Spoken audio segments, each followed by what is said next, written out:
لیکن بہرحال یہ لڑائی جو ہے مجھے لگتا ہے کہ یہ چلتی رہے گی، اور اس کے نتیجے میں تحریک طالبان جو ہے نا وہ کافی کمزور ہو جائے گی۔ اب اس کے اندر یقیناً کچھ دیگر قوتیں بھی انوالو ہوں گی تاکہ تحریک طالبان جو ہے وہ کمزور سے کمزور ہو جائے، اور پاکستان کی تو یہ خواہش ہی ہوگی کہ تحریک طالبان کسی طریقے سے آپس میں لڑ کے ہی ختم ہو جائے، تو یہ پاکستان کے لیے ایک اچھی بات ہے۔ دوسرا جو معاملہ ہے وہ یہ ہے کہ پاکستان نے اب یہ کنفرم تو نہیں، پاکستان نے ابھی تک کنفرم نہیں کیا اور نہ ہی تصدیق کی ہے، نہ پاکستان کرے گا اور نہ پاکستان اس کو تسلیم کرے گا۔ افغانستان کے اندر ننگرہار اور خوست کے اندر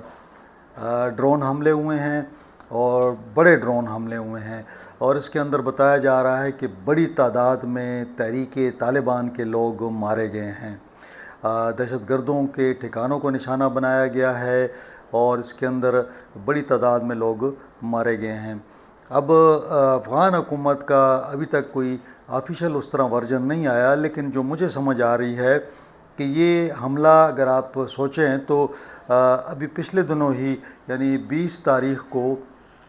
پاکستانی وزیر خارجہ کا اسحاق ڈار صاحب کا دورہ تھا افغانستان کا، وہاں پاکستان، چین اور افغانستان کے مذاکرات ہوئے، جس میں پاکستان نے شدید ناراضگی کا، برہمی کا اظہار کیا کہ افغان حکومت تحریک طالبان کو کنٹرول کرنے میں ناکام ہو گئی ہے، تحریک طالبان پاکستان کے اندر دہشت گردی کی کارروائیاں کر رہی ہے۔ اب بلوچستان کے اندر جو ہے وہ بلوچستان جو لبریشن آرمی ہے BLA وہ کارروائیاں کر رہی ہے، مجید بریگیڈ بڑی ایکٹیو ہے۔ ان تینوں بڑی جو ٹیررسٹ ہیں ان کو افغانستان کے اندر پناہ ملی ہوئی ہے، اور افغانستان کے اندر سے یہ آپریٹ کر رہے ہیں، افغانستان کے اندر ان کے ٹریننگز کیمپ ہیں اور یہ لوگ وہاں پہ ہیں۔ پاکستان نے اس حوالے سے کافی سارے شواہد جو تھے امریکہ کو بھی دیے، اور اسی وجہ سے BLA کو، مجید بریگیڈ کو دہشت گرد ڈکلیئر کیا گیا۔ اب افغان حکومت کو بھی شواہد بتائے گئے کہ جناب یہ لوگ وہاں پہ ہیں اور یہ لوگ یہ کارروائیاں بھی کر رہے ہیں وہاں سے۔ اب افغان حکومت وہاں پہ ظاہر ان کو بتایا گیا کہ جی آپ کا ایریا ہے اور آپ لوگ ان کو کنٹرول نہیں کر پا رہے، تو ان کے پاس بھی کوئی جواب نہیں تھا، لیکن میرا خیال میں کہ یہ ایک خاموش آپ اسے کہہ لیں انڈرسٹینڈنگ ہوگی کہ ٹھیک ہے، اگر آپ سمجھتے ہیں کہ یہ ٹھکانے دہشت گردوں کے ہیں اور آپ نے ہمیں بتا بھی دیا ہے، فہرست بتا دی ہے کہ جی یہ علاقے ہیں جہاں پہ یہ لوگ وہاں پہ چھپے ہوئے ہیں، تو پھر آپ کارروائی کر سکتے ہیں۔ تو ممکنہ طور پر یہ پاکستان سے کارروائی ہوئی ہے اور دہشت گردوں کے ٹھکانوں کو نشانہ بنایا گیا ہے۔ اگر انٹیلیجنس رپورٹس جو ہیں وہ کنفرم ہیں اور اگر ایکوریٹ جو نشانہ ہے وہاں پہ کارروائی کی گئی ہے، تو میرے خیال میں یہ پاکستان کی بڑی کامیابی ہوگی، اور تحریک طالبان کو کمزور کرنے کے لیے اس سے بہتر اسٹریٹجی میرے خیال میں کوئی نہیں ہو سکتی۔ اس کی وجہ یہ ہے کہ بار بار مذاکرات، بار بار جو ہے نا اس کے حوالے سے بات چیت کی جاتی ہے، بار بار ان سے ریکویسٹ ہوتی ہے، لیکن نہ تو افغان حکومت ان کو کنٹرول کر سکتی ہے اور نہ ہی وہ خود آپس میں ان کا کوئی اتفاق ہوتا ہے۔ پاکستان کے اندر بھی اس وقت بڑی تعداد میں تحریک طالبان کے لوگ ہیں، تو جب تک وہاں پہ قیادت موجود ہے افغانستان کے اندر، یہاں پہ بھی جو ٹیررسٹ ہیں وہ کارروائیاں کرتے رہیں گے۔ تو یہ ایک رپورٹ آئی ہے وہاں سے جو ان کے یہ جو کنڑ اپنا یہ جو ننگرہار ہے اور خوست ہے۔ آپ کو میں یہ بھی بتا دوں کہ ننگرہار جو ہے یہ ہمارے پاکستان کی اس جانب اگر ہم دیکھ لیں تو ہمارا ڈسٹرکٹ خیبر اس کے ساتھ لگا ہوا ہے، اور پھر آگے تھوڑا سا چلے جائیں تو کرم کا علاقہ بھی، مطلب کرم تک کا جو علاقہ ہے یہ اس طرف جو ہے آپ کو یہ ننگرہار کا صوبہ ملتا ہے۔ پھر لگتے تو خیبر پختونخوا کے ساتھ ہی ہیں، یہ خوست کا جو علاقہ ہے یہ بھی خیبر پختونخوا کے ساتھ لگتا ہے، یعنی بارڈر خیبر پختونخوا کا ہے، لیکن میں ڈسٹرکٹ آپ کو بتا رہا ہوں۔ تو یہ دو ڈسٹرکٹ جو ہیں اس کے ساتھ، مطلب یہ جو ڈسٹرکٹس میں نے آپ کو بتا دی یہ اس کے ساتھ اٹیچ ہیں، اور خوص کے ساتھ ہمارا جو شمالی وزیرستان کا غلام خان کا جو ایک علاقہ ہے یہ ٹچ کر رہا ہے۔ تو خیبر پختونخوا کے ساتھ یہ علاقے ہیں جن کو ٹارگٹ کیا گیا ہے، جن کو نشانہ بنایا گیا ہے۔ اب دیکھتے ہیں کہ اس کا کیا رزلٹ آتا ہے، آفیشلی یا ان آفیشلی جو ہے، اور وہاں پہ جو ان کی آپس کی لڑائی ہے وہ بھی پاکستان کے فائدے میں ہے کہ وہ آپس میں بھی لڑ رہے ہیں، اوپر سے جو پاکستان نے یہ اٹیک کیا ہے۔ تو میرے خیال میں کہ یہ پاکستان کی پالیسی بڑی واضح ہو گئی ہے۔ پاکستان نے گڈ طالبان بیڈ طالبان کی پالیسی ختم کر کے ان کو ٹارگٹ کرنا شروع کر دیا ہے۔ یقیناً اس سے تحریک طالبان جو ہے اور یہ دہشت گرد کمزور ہوں گے۔ اب چلتے ہیں جناب،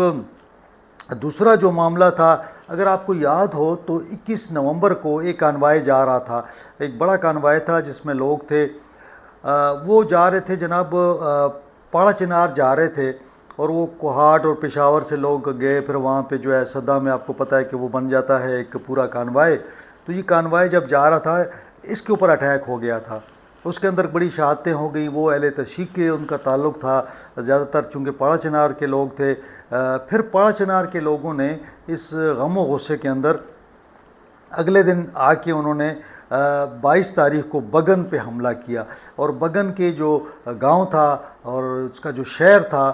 یعنی جو دکانیں تھیں ان کو جلا دیا گیا تھا۔ بڑے پیمانے پر تباہی ہوئی تھی، اور بگن کا بالکل جو بازار تھا اس میں کروڑوں کا نقصان ہوا، دکانیں جلا دی گئیں، سامان جلا دیا گیا، اور لوگ بھی اس کے اندر بڑے مارے گئے تھے۔ تو ایک بہت المناک واقعہ تھا، اور لوگ بڑے وہاں سے پھر وہ بگن سے ظاہر ہے لوگوں کو نکالا گیا، پھر دوسرے جو قریبی دیہات تھے وہاں سے بھی لوگ نکلے۔ اب لوگوں کا یہ مطالبہ تھا کہ جی ہمارے کمپنسیشن دی جائے، تو پھر کمپنسیشن بھی دی گئی، یعنی جو مرنے والے تھے اور جو زخمی تھے ان کو پھر گھروں کی کمپنسیشن کا بھی سلسلہ چلا۔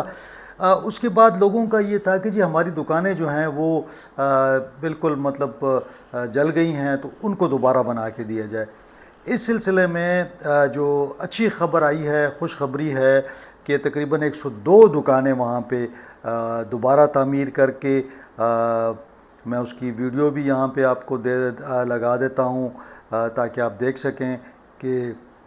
یہ وہ ویڈیو ہے جو آپ کو نظر آ رہے ہیں، پہلے جو جلاؤ گراؤ ہوا، اس کے بعد یہ جو تعمیر ہوا، تو یہ بھی آپ دیکھ لیں۔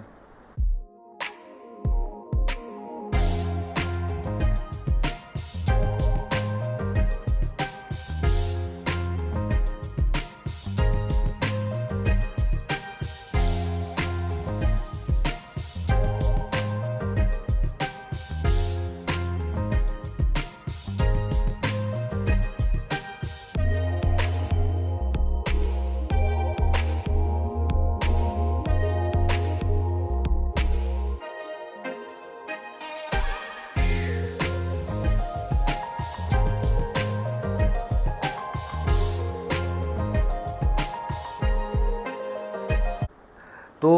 یہ اب 102 دکانیں جو ہیں یہ تعمیر ہو گئی ہیں، اور پاک فوج کی انجینئرنگ کور اور جو ہمارے لوکل انتظامیہ ہے انہوں نے بگن بازار کو بڑا خوبصورت بحال کیا ہے۔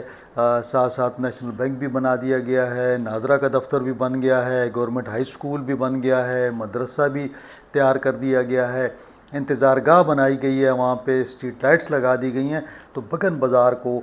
خوبصورت انداز سے اس کی تعمیر مکمل کی گئی ہے، اور 102 جو مالکان تھے ان کو آج ہی ان کو چابیاں حوالے کی گئی ہیں تاکہ وہ اپنا کاروبار دوبارہ شروع کر سکیں۔ تو یہ جو فسادات تھے 2024 کے، اس کے بعد یہ بڑا ایک میں سمجھتا ہوں کہ تعمیر نو کا جو معاملہ تھا اور یہ مکمل ہوا۔ بگن کے لوگوں نے اس حوالے سے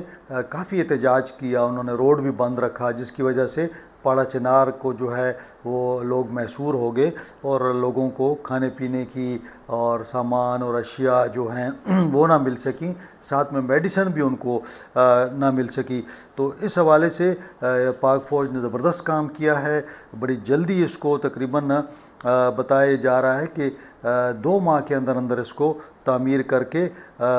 لوگوں کے حوالے کیا گیا ہے۔ یہ اس امن معاہدے کا ایک حصہ ہے جو 2 جنوری میں ہوا تھا، جس کے بعد یہ علاقہ اور یہ جو روڈ ہے اس کو کھولا گیا، اور اب پاڑا چنار جو ہے وہ روڈ کھلا ہوا ہے۔ اگر اسی طرح ظاہر ہے کہ اگر تجارت ہوگی، بازار کھل جائے گا، لوگوں کا روزگار ہوگا اور امن ہوگا، تو لوگ جو ہیں وہ خوشحال زندگی گزار سکیں گے۔ تو یہ ایک زبردست کام ہوا ہے۔ بہرحال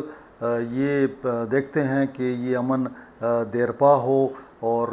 لمبے عرصے تک چلیں، کیونکہ معاملہ یہ ہے کہ کرم کے فسادات جو ہیں کوئی 103 سالہ پرانے ہیں۔ 103 سال سے لڑائی ہو رہی ہے، اور یہ لڑائی جو ہے وہ ختم ہونے کا نام نہیں لیتی۔ اور یہ جو 2024 میں یہ ہوئی، اس میں کافی زیادہ مطلب سینکڑوں میں لوگ جو تھے وہ مارے گئے۔ تو میں سمجھتا ہوں کہ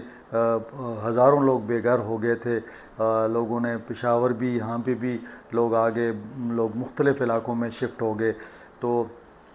اب یہ ایک اچھی خبر آئی ہے، لوگ واپس چلے گئے ہیں، اپنا کاروبار سنبھال رہے ہیں۔ پاڑا چنار کے لوگ بھی انہوں نے بھی سکون کا سانس لیا ہے، اور یہ تباہی سے امن کا ایک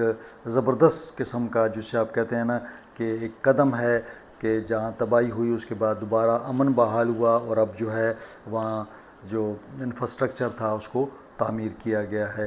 تو آج کے لیے اتنا ہی، انشاءاللہ اگلے ولاگ میں آپ سے ملاقات ہوگی۔ اپنا خیال رکھیں، اپنے اہل خانہ کا خیال رکھیں۔ مجھے اجازت دیں، اللہ حافظ۔